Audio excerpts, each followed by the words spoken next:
Panoorin natin 'to mga gar. So, magsu-surfing kasi sila ate, ito dalawa sila. So, magpapaturo sila kay kuya kasi te-testing nila mamaya kung paano mag-surf sa dagat eh. So, dedemohan lang sila ni kuya. Ganito lang naman daw ang dapat na gawin. Yan o.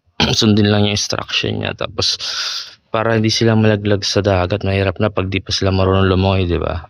Baka malunod pa. So, ayan, dinedemo ni kuya. Susundan lang naman nila ate ito. Naka-pink, tas yung naka-gray.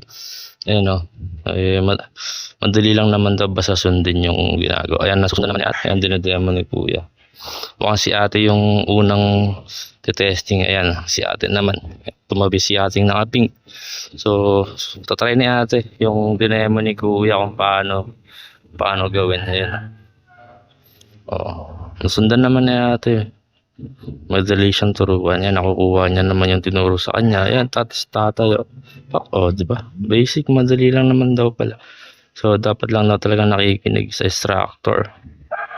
Ayan, ulitin lang ni ate. Para di siya magkamali mamaya. Ang galing ni ate. Kuha-kuha niya instruction.